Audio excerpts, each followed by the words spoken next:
This is Veena from bathk, the channel that's about baking and much more. Here's where you'll find quick and tasty recipes for new cooks and those with less time to spend in the kitchen. Okay then, let's get cracking with today's recipe.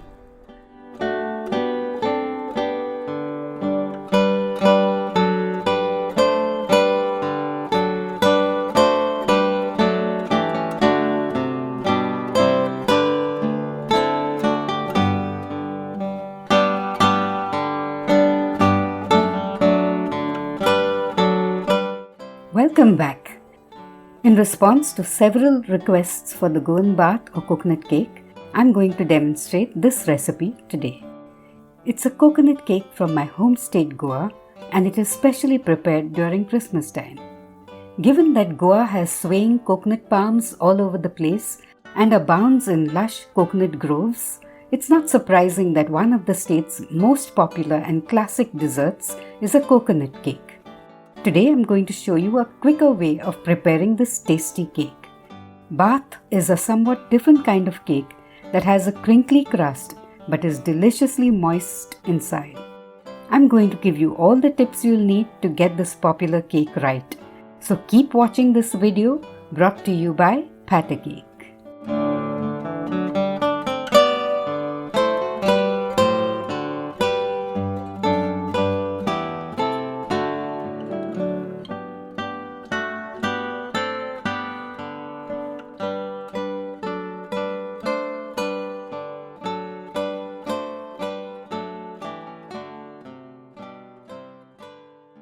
Here I have 1 1/4 cups or 200 grams of fine semolina or rava that I'd roasted on low heat for around 5 minutes. You could also use regular semolina or pre-roasted semolina for this recipe. This is 1 cup, that's 200 grams of granulated sugar.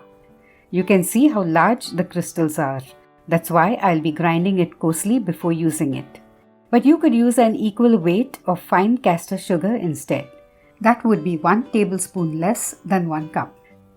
And here I have 1 3/4 cups of freshly grated coconut. That's 170 grams in weight. I'll grind this in a mixer grinder with around 6 to 7 tablespoons of milk. Here's our coarsely ground sugar. And this is our ground coconut. You'll have to stir the grated coconut twice or thrice while grinding it. Okay, now let's start preparing the batter.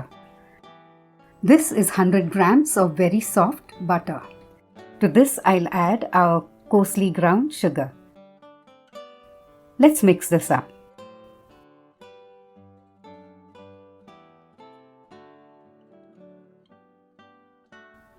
We need 3 eggs for this recipe and we'll add them to the bowl all in one go. But you'll have to whisk the mix well.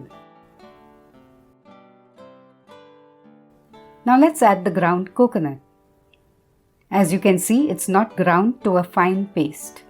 Instead of fresh coconut, you could also use fine desiccated coconut, though I guess you might need to first moisten it with a little milk.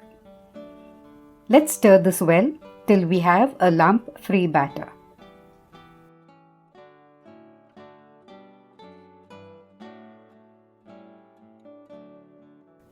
We'll now stir in a teaspoon of ground cardamom, 1 teaspoon of vanilla extract, and a little less than half a teaspoon, say 1/3 of a teaspoon of baking powder. We'll give this a good stir. Finally, let's add the rava in 2 parts. I'll now switch to a spatula and mix the batter well after each addition so it's nice and smooth.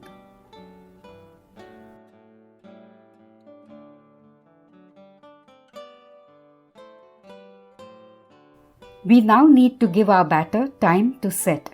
Traditionally, the batter is kept overnight and baked the next day, so the semolina has enough time to soak up all the moisture and fluff up. My guess is that in olden days, since Goan housewives had their hands full working inside and outside the house and in their fields, They could have found it most convenient to prepare the batter by bedtime and then bake the bath first thing in the morning. But in my experience, there's no difference between a bath cake that's baked after 1.5 hours of resting time and one in which the batter is rested overnight. So I'll cover and keep the batter aside for just around 1.5 hours. Now, whether you keep the batter in the fridge overnight or for a much shorter time like I'm doing today, see that you take it out of the fridge around half an hour before you intend to bake the cake. My batter stayed for 1 hour in the fridge and for half an hour on my kitchen counter.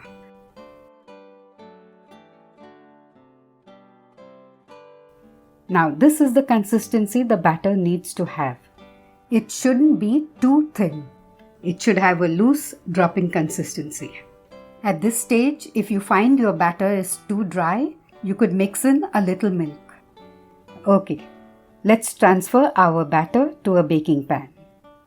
This is an 8-inch pan that I've greased and lined with butter paper and lightly greased the bottom again to make it easier to demold the cake afterwards. Let's spread the batter evenly in the pan and smoothen the top as much as possible. Like I mentioned earlier, a bath cake has a somewhat uneven crust. I'll tap the pan lightly to level it some more. A bath cake doesn't need any frosting, but you could top it with a sprinkling of nuts.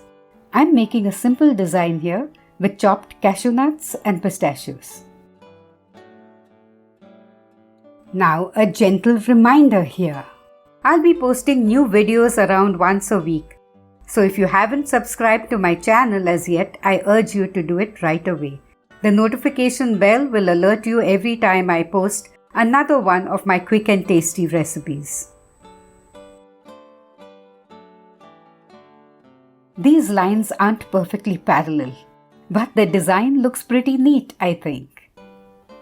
We'll bake the bath cake at 160 degrees centigrade for around 40 to 50 minutes or until a skewer inserted into it comes out clean. The cake took 45 minutes to bake. We have to now let it cool in the pan and not be in a hurry to demold it or cut it. Now that the cake is only slightly warm, it's safe to upturn it on a plate. But wait, let's first loosen it a bit from the bottom of the pan.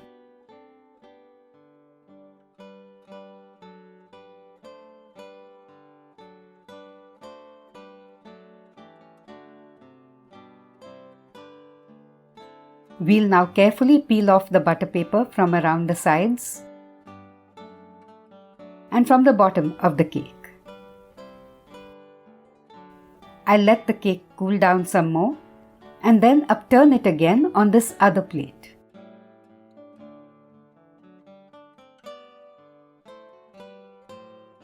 Earlier, I forgot to show you this, but it's important to do a skewer or toothpick test a couple of times at least so you don't overbake your cake and make it too dry. Our bath cake has now cooled completely, so let's cut it.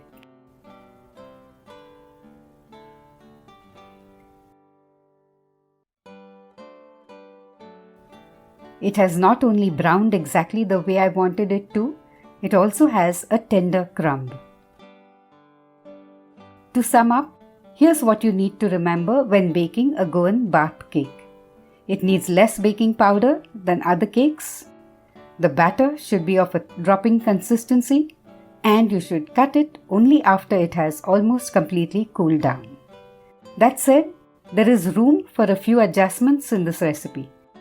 For example, you could increase the sugar a little if you want a sweeter cake or reduce the coconut content a bit.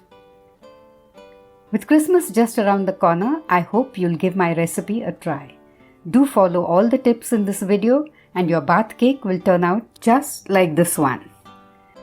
Hope you enjoyed today's video. But if you have any questions, do drop them in the comments box and I'll be happy to answer all of them. And do stop by again for yet another quick and tasty recipe. Till then, take care, happy cooking!